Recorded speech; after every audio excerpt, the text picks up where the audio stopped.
In 6 inches of soil, our world comes alive. A podcast of passion where all souls thrive. I know that there are consumers that care about learning where food comes from, and I also know that there are farmers who are wanting to do things better. And that's kind of really why the podcast exists. It's like understanding the connection between all of these things. The food system, happy to be challenged, is the most complex systems on the planet. It's really helpful to have people in the room at the same table, in your ear, listening, because when are you ever going to get a chance to do that? My health collapsed as a vegan, and I had to reconcile with that belief of ideology and biology. For me, at the time, didn't really align. I ended up hospitalized for the way I ate. That kind of brought me through this journey of understanding where my food came from. And this is where the regenerative world I particularly love is the community aspect. You go away and to have faith that one can make a difference, whether that's with a podcast or whether that's farming. Not everyone has access to the food that we all do, and we are very well aware of that, because food is medicine and food is health, and we need this to go to everyone, and that's what we'd hope we can partly change the system. I always lament the fact that they turned these beautiful pastures and fields near my house into a golf course. So when I look over at that golf course, I always imagined as a kid just walking through that meadow and what it was like and the beautiful summers. And it's a shame what we're doing to things. And part of the idea of the pod is to try to bring them all together and give the listener access to this level of expertise across the whole food supply chain, from the person who's growing the food to the person who's eating the food and everybody in the middle, and hopefully tell these stories in a way that just might change your buying habits a little bit, or your farm, the way that you're farming a little bit, and hopefully you find those connections. Building our future through Earth's living grace.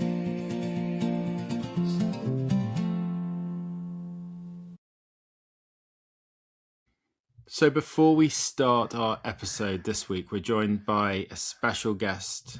What's your name? Oscar. And how old are you? 7.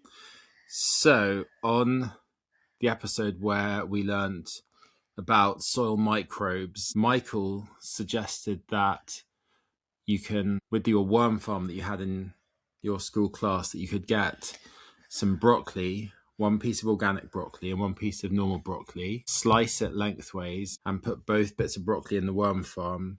And we've had lots of people wanting to know if you did it and what happened. So can you tell us more about that? Okay, so with our worms, our teacher got a bit of the dirt that did have some worms in it.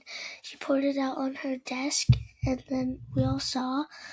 And then she put a piece of organic broccoli and not organic, and then she put the dirt right in the middle, I think, and then we could see some of the worms like poke out of the dirt and then come back in, and then soon we saw that the worms moved all the dirt towards the organic broccoli, and then they started surrounding the organic broccoli, and then only one worm went for the not organic, then went straight to the organic broccoli. Okay, so the worms preferred eating the organic broccoli compared to the non-organic broccoli. Yeah. And why do you think that is? Because... Probably because it was extra yummy and it didn't have any of those horrible chemicals in, maybe. Maybe. So when we go buy broccoli later for our dinner, what kind of broccoli do you think we should be eating? Organic. Yeah, I think that's probably fair. Well, do you want to introduce listeners to the episode today? What are listeners listening to? 6 Inches of Soil, the podcast. All right, listeners. I say that part at the end. That's true. If you listen on Apple Podcast, you listen to the very, very end, you get to hear Oscar's voice, which is pretty cool, right? I say thank you very much for listening to 6 Inches of Soil, the podcast. Well, without further ado, welcome to the episode. Well, welcome, soilmates, to another episode of 6 Inches of Soil, the podcast. We thought we have been doing this for, I guess, a little over a year now, and it was about time to tell a little bit of the backstory about how we came to exist. So I'm joined by three favourites, obviously superstar producer Claire Mackenzie. Hi, Claire. Hello, Richard. Here I am. So listeners will know a little bit about Claire already, but Meg, do you want to introduce yourself? I'm Meg Chatham. I am a regenerative writer and communication specialist, but I came through this whole work through a project that I worked on called Sacred Cow, that detailed the environmental health and ecological and ethical cases for better meat, which I think is the catalyst for Richard and I's meeting. But my work now sits at the intersection of soil, food systems, and the human cost of, quote unquote, doing the right thing and trying to figure out how to reconcile some of the ideology with the biology of how life actually works. Yeah, and a very important part of the podcast team. And how about you, Colin? Will you introduce yourself? Yeah, hi, I'm Colin Ramsay from the UK, Cambridge, and I'm the director of 6 Inches of Soil, local filmmaker here. Do a lot of stuff in the science, tech, education space, and more recently off the back of the film, doing a lot of projects around regen and nature-based projects as well. And it's been an incredible journey. And thank you, Richard, and thank you, Meg, for holding the torch for us and Claire with this podcast stateside. And it's been great to see it unfold and all the guests you've had. So thank you for that. Yeah. Well, part of the reason for making this was to try to give you, the listener, a bit more context as to kind of who we are and how this thing came to be. And I know for me, it started with film, which is on YouTube, called From the Ground Up. I'm actually from just outside Cambridge. That's where I was born and spent the first 3/4 of my life. I guess Claire and Colin, do you want to maybe give a bit of background as to how From the Ground Up came to be, why you decided to make it? Maybe Claire, do you want to go first? Yeah, hi. Obviously, you've heard from me before many times, and this story has been told, but From the Ground Up, which is a short little foray into farming on our doorstep, really came about because I joined a thing called Carbon Neutral Cambridge, and we wanted to dig into agriculture. So came out with an exploration piece. Couldn't go on farms, kind of COVID-y time, so decided to do a film. So met up with Colin as a filmmaker, and that's how the story began. But we were really inspired by those on our doorstep who are currently in the very majority of them, or I think all of them, particularly have been in the world of producing a commodity crop or crops, but wheat, barley predominantly, and rapeseed in this area. But they're going on down the regenerative route. And that, if we can see that in the breadbasket of Britain, which is Cambridgeshire, then we want to start and fail. But obviously, like you, Rich, I watched Kiss the Ground. I know Colin did too. And that's we were like, great, there's this American footage and there's, lots of podcasts and discussions over there, but not as much in Britain. So that's kind of inspired us to. Yeah. So did you know Colin already? Or did you? No, met Colin because I was touting around for a filmmaker. So, yeah.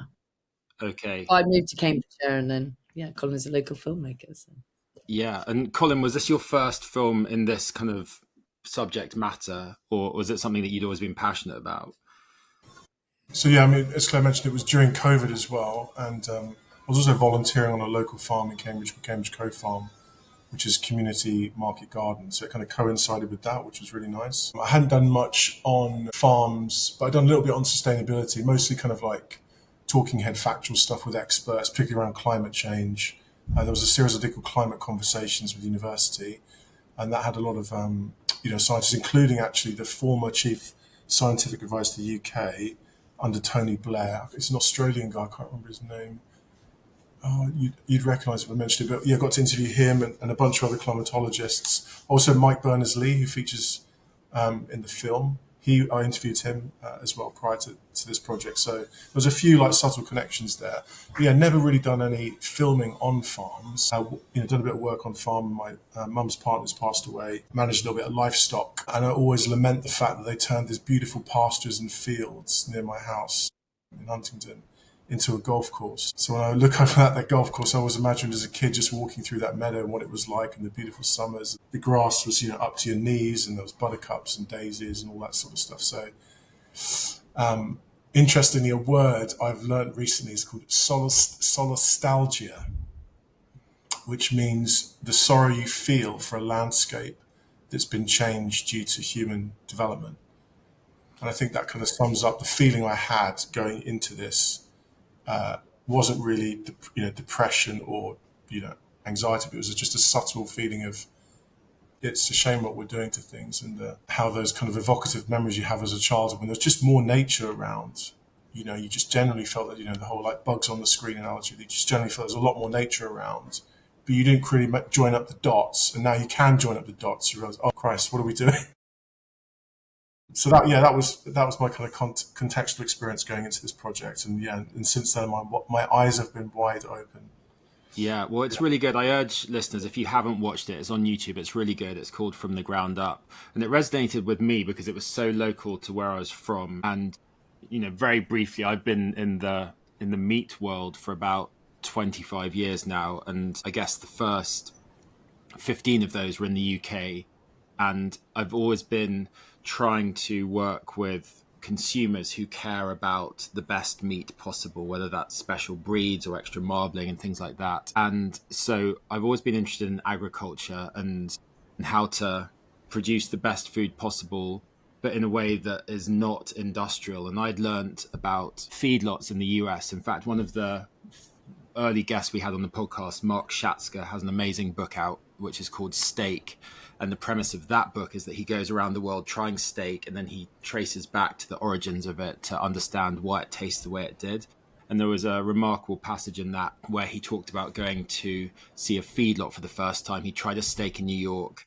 He was in Texas, and he was driving over this hill in his brand new rental car, and nice rental car smells because it was a brand new car. And suddenly through the air vents comes this like waft of horrible, just like shit, basically. And there in front of him was this feedlot, and it was big and scary and just not how, well, certainly I would like my food to be produced. And so I read that whilst I was in the UK, and it really inspired me to kind of go on my mission to move over to the States to try to get cattle out of feedlots and onto pasture the way, for me, I feel like cattle should be raised, farming with nature. And that kind of started my journey.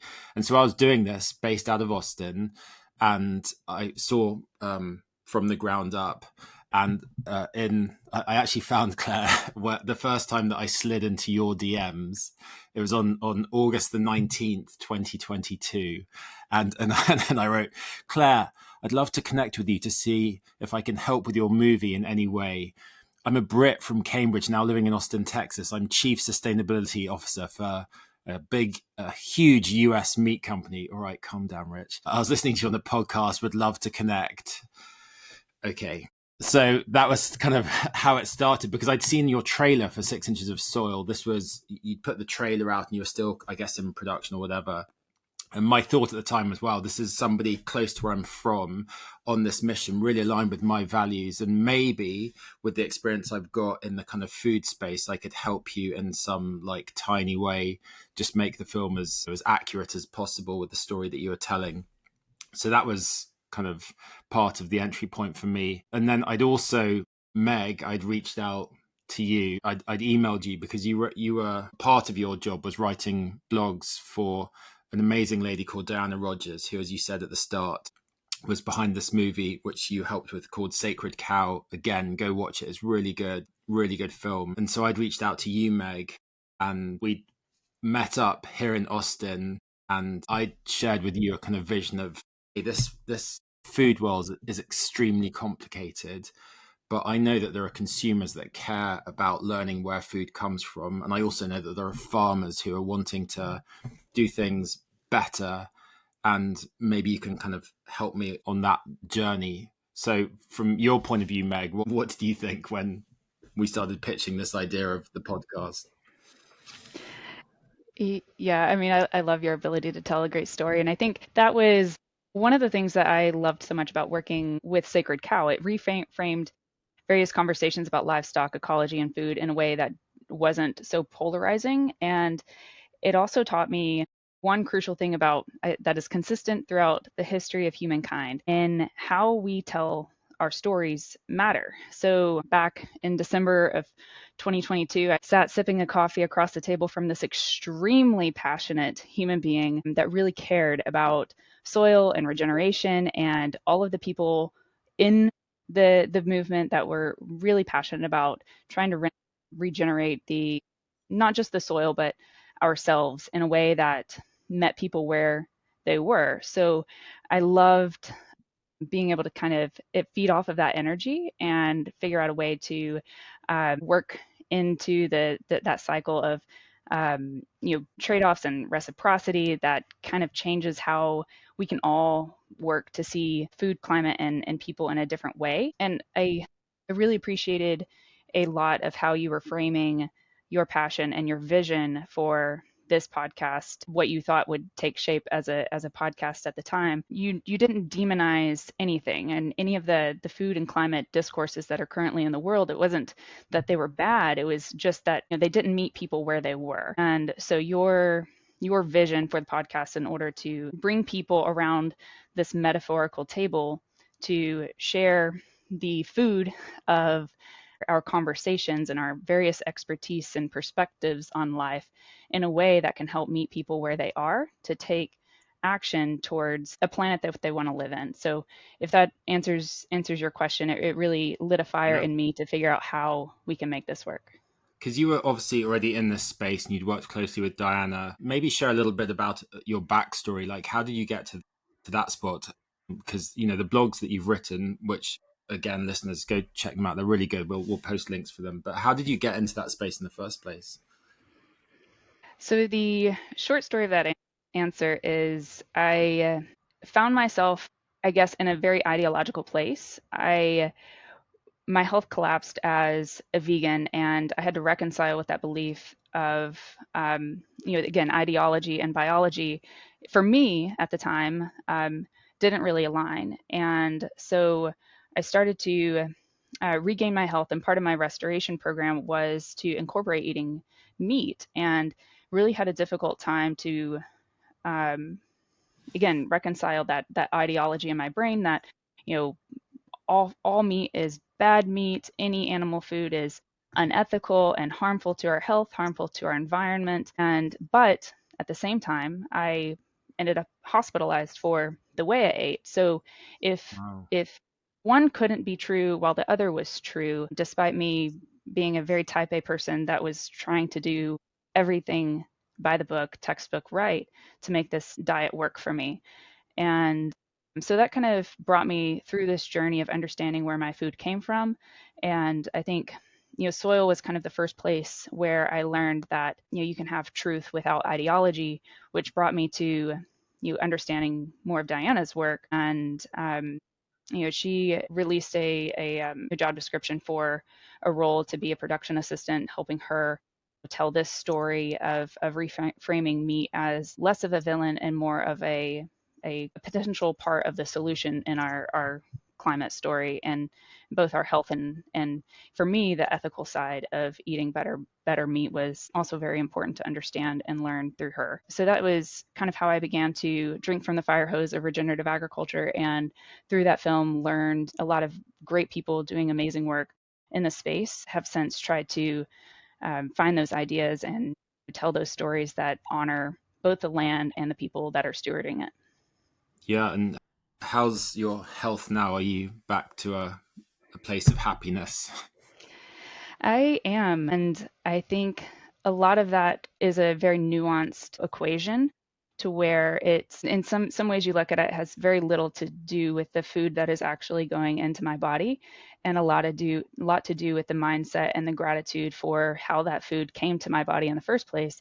So it's a mixed answer to know how important food can be, but how important the dialogue and the conversations and the people around that food are to the health of my body and the planet. And very grateful to have a sport, running and hiking, as an endurance athlete, can directly see within a day of whether I got nutrition right or was a little off that day. And I can say that the more I am mindful about how I am eating, what I'm eating, where that food came from, express gratitude for it, the more that shows up in my sport and my performance. So I feel very fortunate to have that ability to have access to great people producing great food that steward the land and steward the people around them and their communities, and also have a sport that gives me direct feedback of whether I am, nourishing my body or nourishing the food system that might not be as mindful of my body and performance as I am. UK Business Microbes, yes with a Z, is heroically improving our health from the ground up, literally from soil to stomach. Take a daily shot of Microbes' award-winning beneficial bacteria sourced from soil and lovingly fermented with herbs and minerals to revive your gut health. A remarkable 92% of customers say it makes a difference. But why stop there? Healthy humans grow from healthy soils. Just as you can take a probiotic to rewild your gut, you can also apply Microbes to your soil before or after planting to enrich your land, because your crops deserve good bacteria too. Join forces with nature. Join forces with Microbes. Get 20% off with the code LOVESOIL at their website, microbes.co.uk.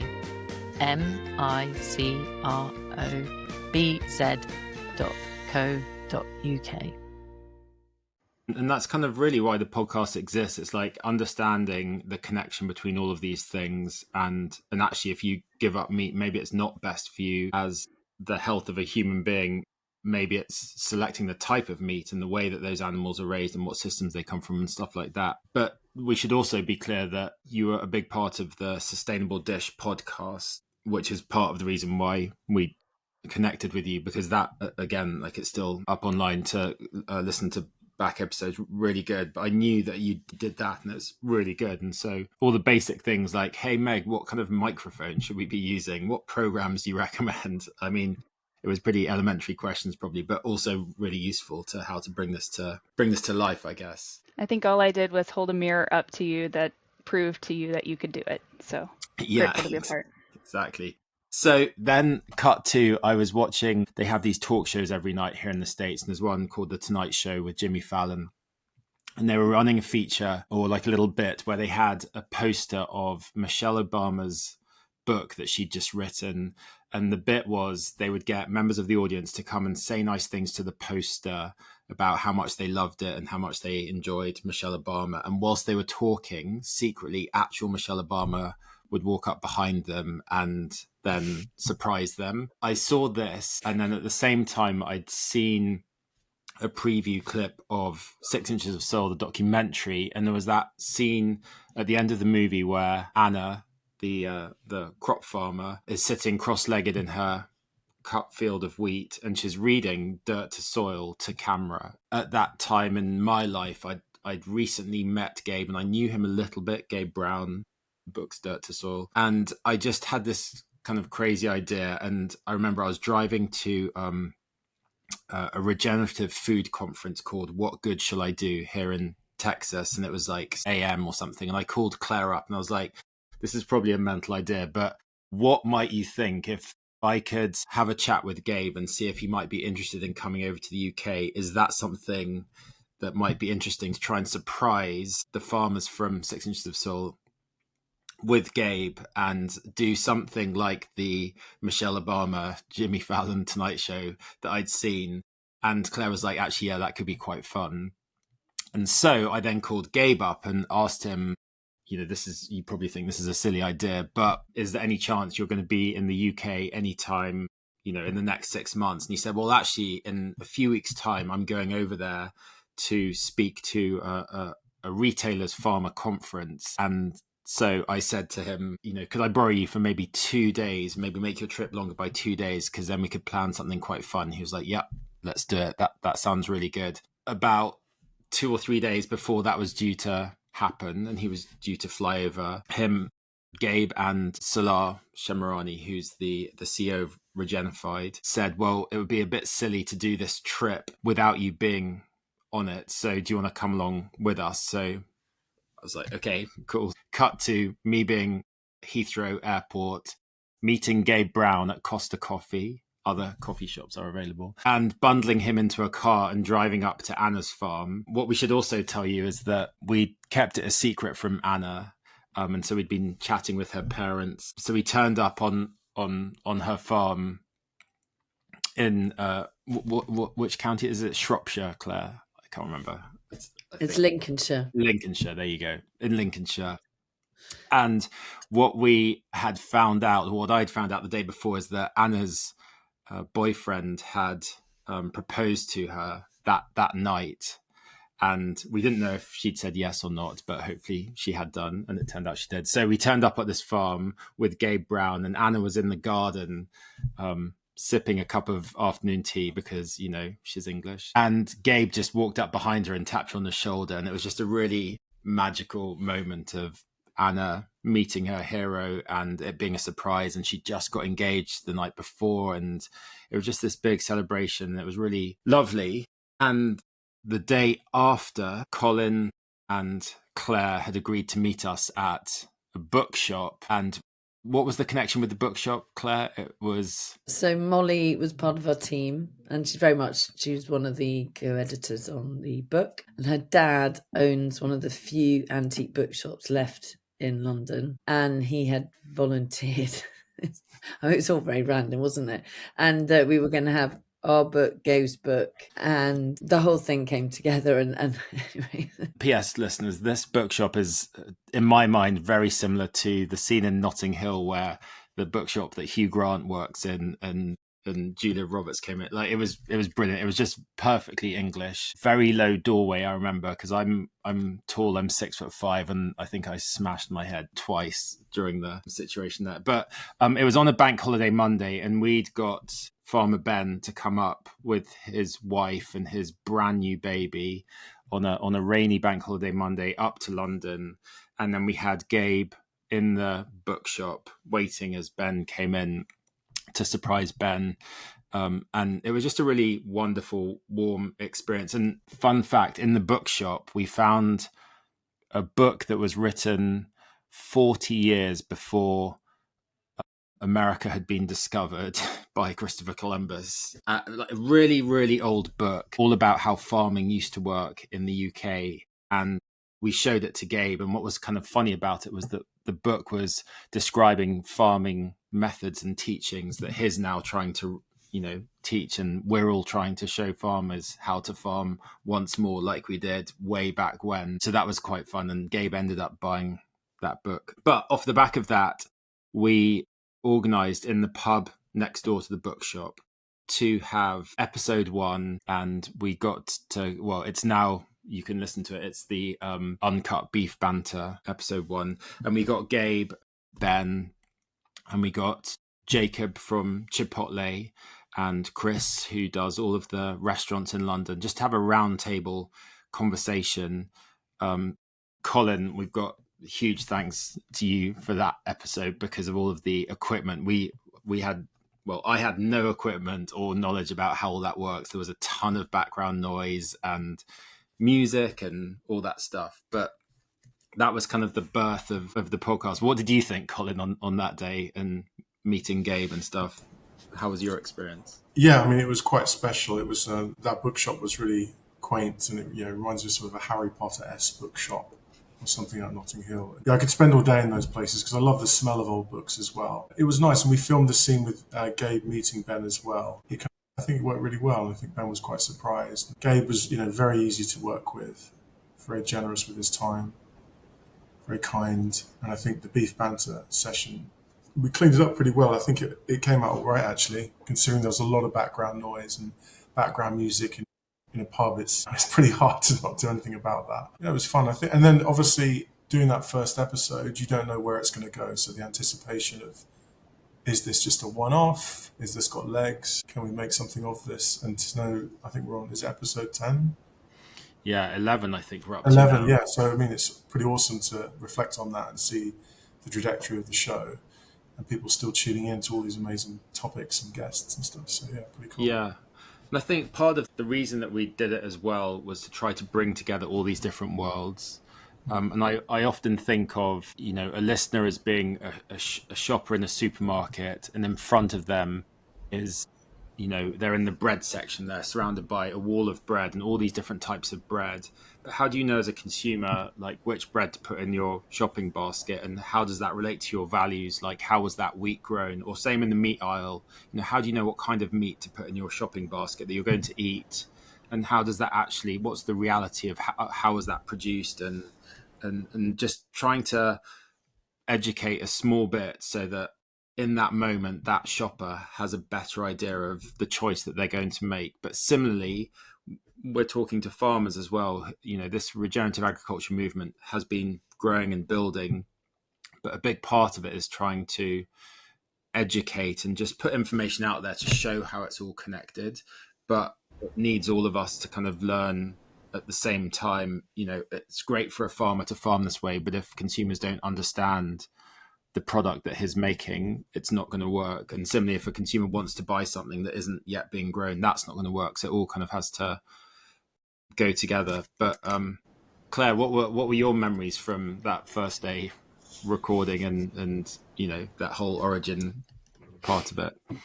Yeah, I mean, I think Gabe Brown is obviously that I think all of us here, Meg, I haven't talked to you about Gabe Brown, but I think presume we've all read Dirt Soil. And yesterday I was talking to someone who knows nothing of this subject, but this is the one book she'd read. She was quite delighted because quite often there's another person's book, I might not mention his name, and so the story gets a little bit misconstrued. But it was really lovely. Someone, a lay person. This is where Gabe Brown is fascinating, because it's crossed over. It's very, it's a pretty farming technical book, but actually it's got so many wonderful moments of just talking about our role as humans and how we can do better and how we can farm better, but how we can, our place on this planet and how we eat. And so to actually meet the man behind the book in a random bookshop on a rainy day with a tiny baby and Claudie was really special. It felt kind of where we were giving back to Ben as well, because Ben was able to have wonderful conversations about, and this is where the regenerative world I particularly love is the community aspect.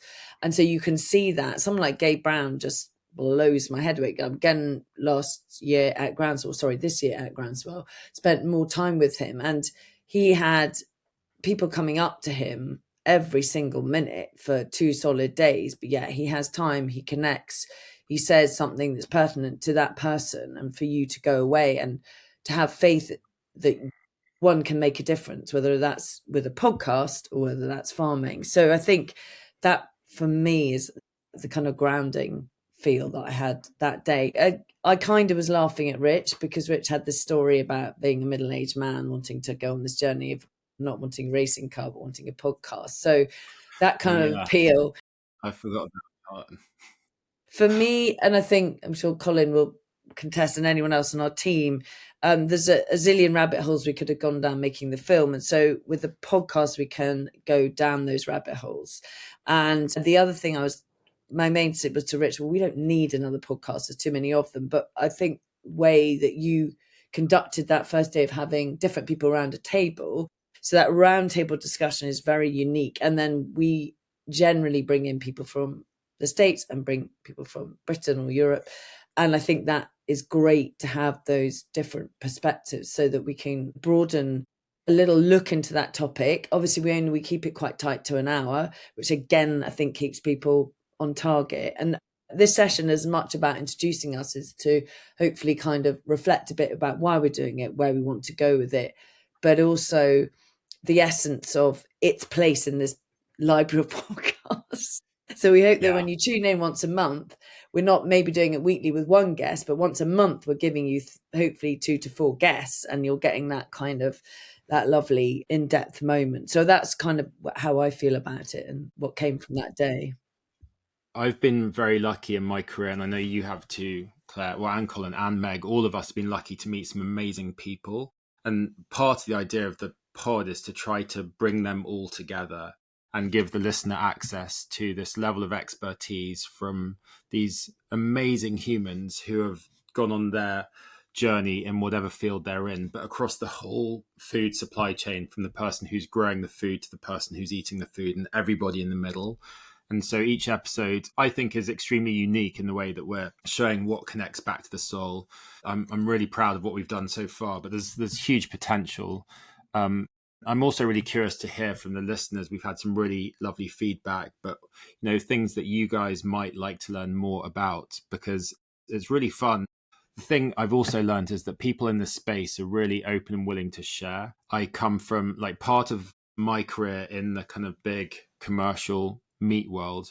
A lot of it is very private, and you go to these big meat plants and you're not allowed to have your cell phone on you. It gets taken away as you enter the meat plant and stuff like that. It's all very behind closed doors.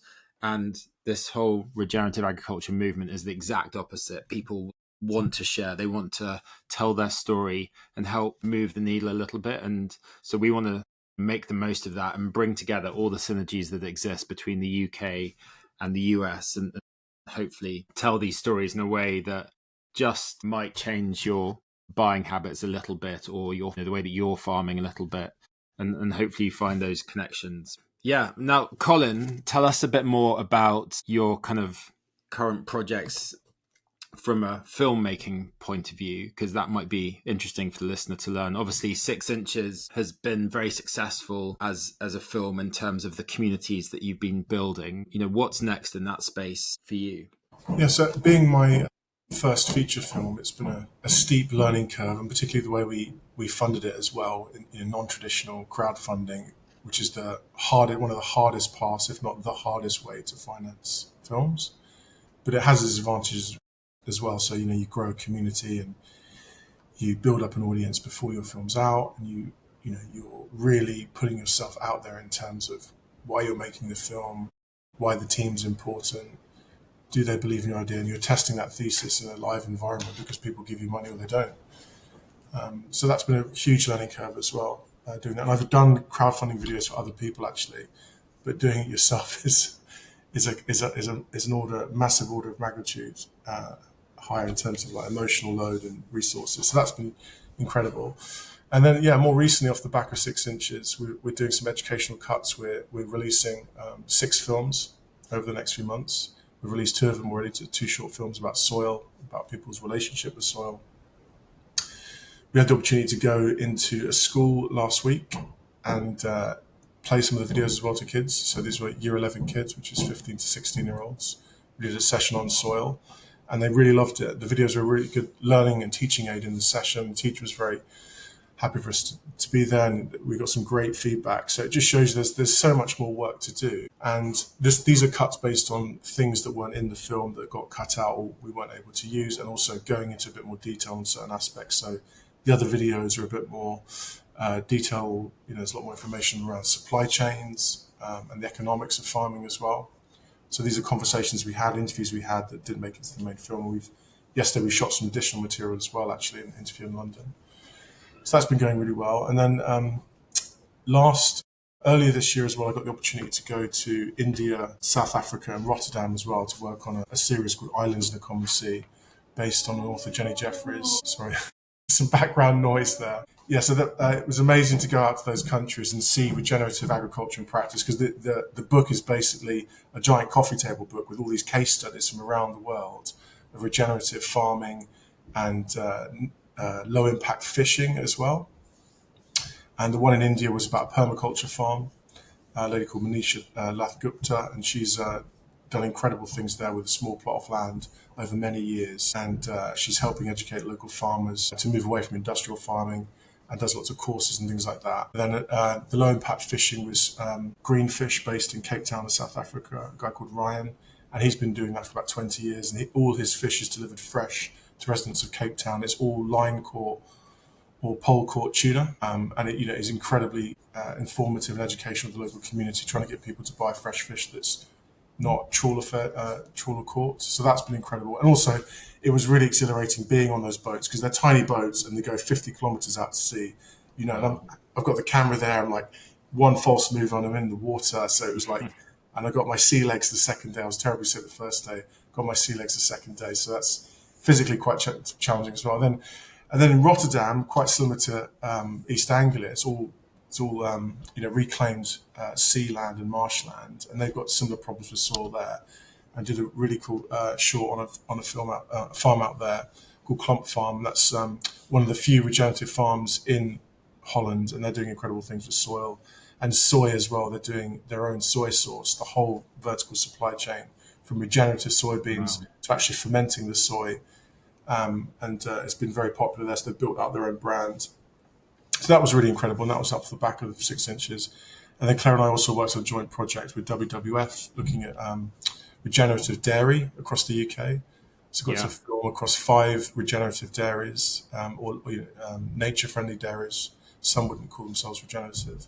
And just looking at the supply chain there and the economics of it. And they're all incredible case studies, each doing their own thing in their own way, but, going in a trajectory that's better for nature, better for the cow, all the way through to the full extreme, which is cow and calf dairy, which is the calves stay with the mother, which is like right at the bleeding edge of that. And there's only there's about a dozen of them. There's about 3,000 dairies in the UK, and there's about only a dozen that do it this way. So, really unique way of gathering milk. Where would listeners go to watch some of it? Yeah, that's with the Ethical Dairy, and it's up in Dumfries and Galloway in Scotland.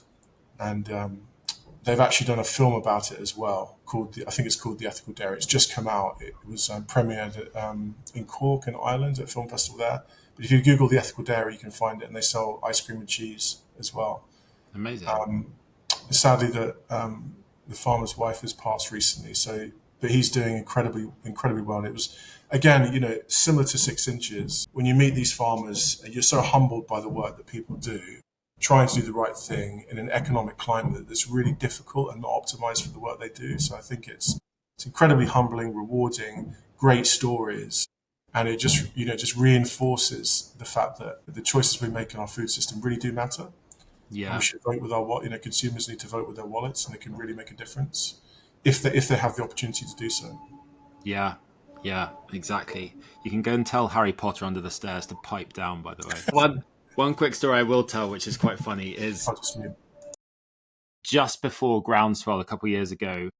It was the UK premiere of Roots So Deep, the Peter Bick documentary film, which was really good. And Claire came down to it, as did my parents. And my mum and dad, met Claire for the first time. And I could see my mum looking at Claire like, I'm pretty sure I know who you are. And so mum was asking Claire lots of questions, and I didn't really think much more of it other than that. And that night, when we got back home, mum went up into the attic and was foraging around in old photo albums and came down and presented me with this photo here, which... There you go. There it is in focus, which is, for the listeners, a very young Claire Mackenzie wearing her red dungarees and 4-year-old me holding a tractor, but being held up by Claire as as a little boy. And we can post this on the feed. And so then when we got to Groundswell, I had the photo with me, and I made a little video of it at the time to show Claire this hilarious connection going back to the day. So actually my mum and dad know Claire's mum and dad quite well. And off the back of all of that reconnection, they then met up together at Gretna Green for a parents' meetup, which is quite funny. So, yeah, lots of chat about, hey, what hearing aid do you use? Oh, yes, I love that hearing aid. Anyway, so that was quite good. So, yeah, what else do we want to add to the listener? Maybe we could talk a little bit about some of the upcoming ideas we've got for this year. I mean, obviously, we're going to keep telling the stories. We'd love to hear ideas from you about things that you would like us to tell. Claire, what are your thoughts about the year ahead?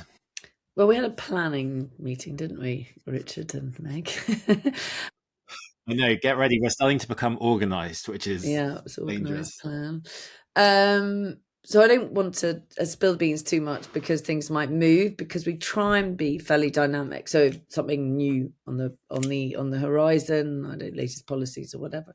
Yeah, it was really lovely because Rich and I sort of spitball ideas quite a lot, and Meg has this vast. I'm going to ask Meg this in a minute. She really worked with Diane on taking a podcast from zero to thousands of listeners. So obviously I'm going to put her in the spotlight, ask her for the unlocking of that. But so I think we'll do as we have done, whether that could be a topic like diving into coffee or heritage grains or whatever. But we also want to pull back on the kind of you know, how it is to be a farmer, whether that's mental health, that's a big thing we want to look at next year. And then, some of the environmental nuances that we feel is a travesty. And that some of that could be less about just farming. It could be about maintaining your garden or your backyard, as the Americans would say. Yeah.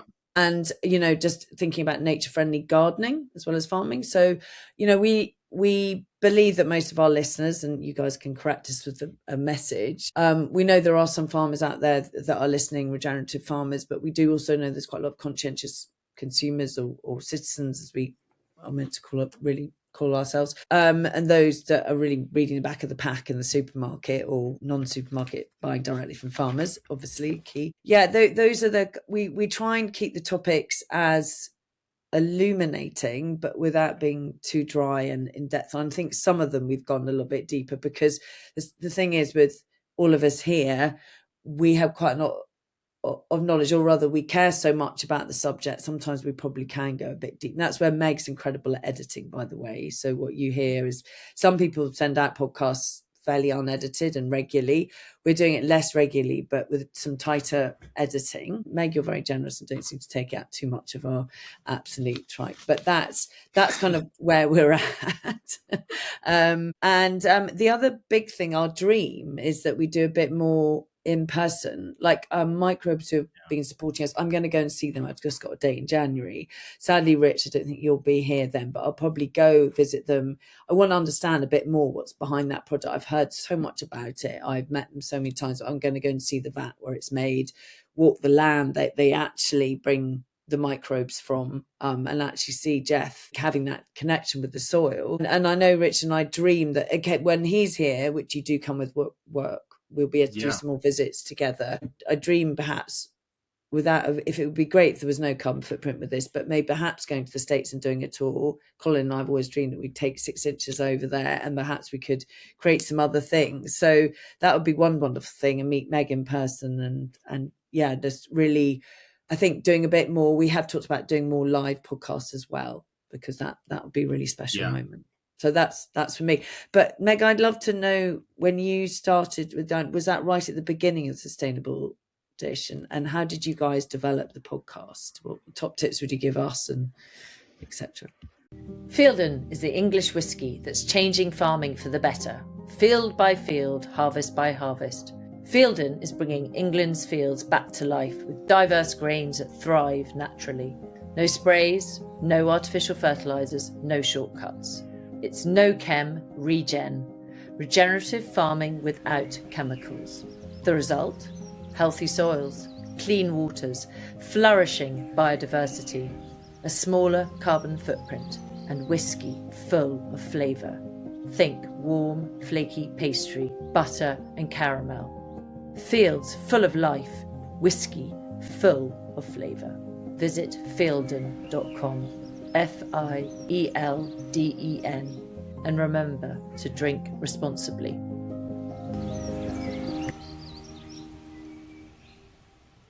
You're very generous, so thank you. And it's been a tremendous honor to be a small part of this podcast. And you're hard on yourselves too. The podcast come to me in raw edit, and you guys are fantastic. The way you have the ability to really connect with other people in a very human way is what makes this podcast so special and unique. But that doesn't answer your question. I started working with Diana a bit at the beginning of absolutely everything. And she had so many really ambitious goals that she wanted for the book, for the film. And the podcast was just a catalyst to try to help generate some messaging and build a community around some of the bigger goals that she was trying to achieve. And I found, podcasts to be a great way to build more bridges than fences on some of these really complex, nuanced topics. Like you said, one of the downsides or personal downsides of cutting the film was there were so many different avenues that you could have taken, but just you didn't want to make who would sit down for a 6-hour documentary in order to fully explain all these rabbit holes. And the podcast kind of gives way and allows you to do that. And so with Diana, strategically leveraged her existing infrastructure and all of the people that were in her network doing great things, and just tried to have a conversation with them, and used a lot of those conversations to amplify the message of Sacred Cow and catalyze the fundraising for that film and for that book launch in a way that was very community driven. The podcast was just a way to hold a megaphone to the conversations that she was already having, and just allow people to be a fly on the wall for them in a way that makes them feel like they can take action, they can be a part of this movement. And I think when you have a community around of movement like regeneration, it really makes it far more impactful, but also far more enjoyable. People, I think it's human nature to want to do more of the things that we enjoy. And we feel like we are surrounded by a group of friends and a group of, chosen family, so to speak, with these people we're listening to in our ears. It makes us feel more energetic and excited to be a part of the movement. So that was kind of the catalyst, and how we grew it is just having these consistent conversations for people to regularly tune into and feel like they were a part of. Yeah. And I can't say enough good things about Sacred Cow, by the way. It's such a good movie. So definitely I urge you all to listen to that. I guess one thing I should quickly add is that another layer of context, my day job is really a connector. I'm always trying to work with farms and farmers who are farming regeneratively and connecting them to retailers and food service operators to, make the change real. And I think that's obviously an important aspect of this all, because that's given me amazing access to like the food industry over my career. And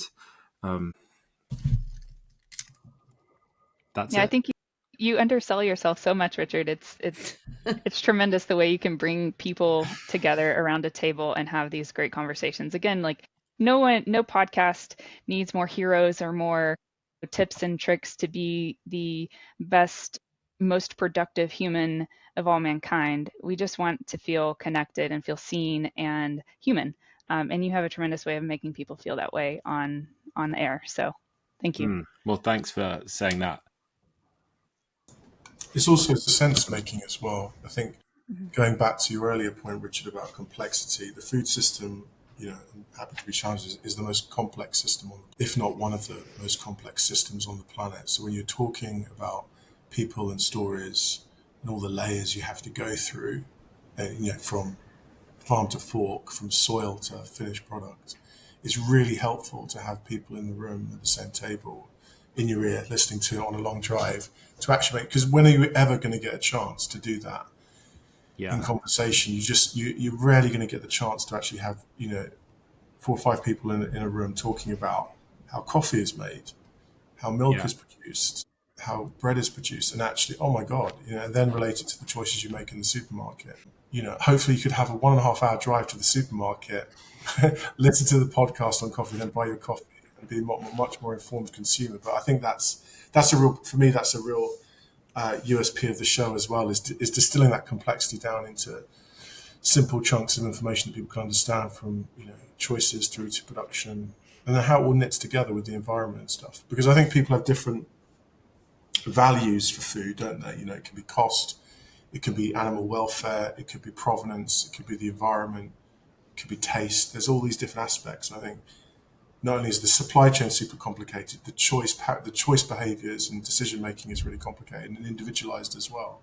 And then and the irony is that it's the large food corporations that are hacking that behavior system. Yeah. And also, I guess one final thing to say is we do try to make an effort to get the kids involved. I've got a 9-year-old and a 7-year-old, and try to have them contribute questions to episodes, where appropriate. And I think that's, obviously I'm extremely biased because they're my kids, but if we get children's audio and their questions, it makes for really interesting listening, to have the experts answer questions in a way that, hopefully is understandable for a 7-year-old or a 9-year-old. And I think that's a really important aspect. To your point, Colin, like breaking down the complexity of whatever the thing is that we're talking about into a language that, kids can understand. So I think that's something that I'm kind of proud of in the way that we make them.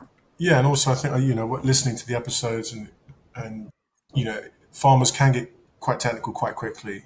especially in the room together. So I think you as a host, keeping people on point as well as a really powerful thing to do, and just always thinking in those different layers of the audience, I think is really important. Yeah. Well, I think that more or less concludes it. Claire, do you have any closing thoughts? Yeah, sorry. Obviously, always have some thoughts. Always. Yeah, I just wanted to, well, first of all, thank everyone for listening. I also wanted to make it really clear to everyone that we are literally, one reason we do it once a month is to fit into everything else we're doing. So everyone here has, either Rich has a very full-time job with Regenerified and the family, etc. And Colin is the same, and I and Meg are shuffling work, life, and family as well. So it's just to say it's done genuinely, although we've had a tiny bit of sponsorship. This is the kind of commercial side. We'd love to work with more brands just so we can keep this going, because Meg has been horribly generous to us and gave some editing for us for free at the time, but now we want her to stay on board, so we need to pay her to do that. We have other costs as well, and to really make this more dynamic and really break this down and bring some wonderful true stories to you and bring the best people, because what we really, really try and do by doing it less, we're trying to bring who Richard and I and Meg believe are the people who are the purest, cleanest, working the hardest with the biggest hearts in this game onto the podcast. And that takes a lot of time and energy and research, even though we don't think we are. Every day we're looking into this subject. So we would love you to support it. We'd love you to share it. We'd love any feedback. And we'd love more people to go on the journey with us. So we'd love to keep doing this. I mean, obviously, we'll definitely do it for the next year, but we need to have that long-term goal and to keep it dynamic and interesting. Basically, we're here to bring things that also bring a lot of hope. And that's the other reason I love about this is you talk to people about it. Someone said to me last night, why do you do the stuff you do? Why are you campaigning? Why are you always communicating in this space? Why now? I have campaigned in environmental issues since I left university, which I can tell you now is over 25 years ago. And I, to this day, and food has always been at the center of that. But now landing upon the organic movement, I've always been a massive proponent for, and still obviously organic is the cleanest and where I'd like to be. But by expanding into regen, so you're getting more, let's say, conventional farmers coming into it, and people looking beyond, and people having a sense of hope. Also, people are being pushed into it because we need to farm closer to nature, with nature. We are nature. Humans are animals. We have to remember all of these things. Then this is where I feel, as I personally feel, that why these communications are really important. Sometimes I feel where do we fit? But actually, I think we need to keep doing it. I was talking to Soil Association yesterday about new pieces. These communication aspects seem to be becoming more and more important if we are going to go beyond our little community of regen farmers or environmentalists. You need to be communicating externally, and this is the impact we are having. And so with these new educational pieces that Colin and I have just finished, I am now working very hard on the back end again with schools, colleges, universities, where a lot of people there do not know about these things. And so that is us really reaching out beyond the happy community we're doing. And I would hope that would be definitely an aim for this podcast as well. So that is my little preachy No, bit. I fully agree with that. I think about that often. Like, how do we break out of the bubble? Like, people who already know what Gabe Brown is, sure, they're going to listen and be aligned with these values, but how do we break out that bubble, and how do we turn the complex messaging of agriculture into a way that appeals to every single farmer, but also all of the processors and millers, and then all of the retailers and all of the big corporations, and then finally the consumers? How do we get all of them to really understand how this is going to work? And it also makes me think of the episode we did with Temple Grandin, where the moment in her career it changed was when she showed that what was better for cattle was better for business. And I think it applies to all the stuff that we're doing here. Like, it has to be a win for all of the people involved in the food supply chain, from the farmer all the way through to the person eating the food. And hopefully, in some small way, this pod will, help feed that. So I think those are my closing thoughts. Meg, what are your final thoughts? Yeah, I mean, I think you all summed it up very well. And what we are all trying to say is that this is an incredibly nuanced, complex topic.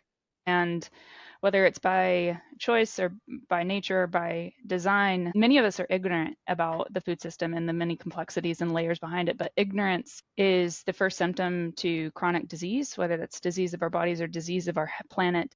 We have to start trying to educate ourselves and trying to meet people where they are to share this message, but doing it in a way that is also regenerative, because healthy systems, whether they're soils, ecosystems, or human communities, are defined by reciprocity, rest, and resilience. And if the people doing the work are exhausted, burned out, or quietly resentful, the system is already failing. And even if the outcomes look good on paper, we're truly not regenerating. So I think some of the closing thoughts that I would love for us to think about as a team, and both the four of us here and the listeners and community at large, is just to think about how we can educate ourselves, build those connections in order to create resiliency within ourselves and within each other. Amazing. Fully agree with that. Before we go, Colin, what are your closing thoughts?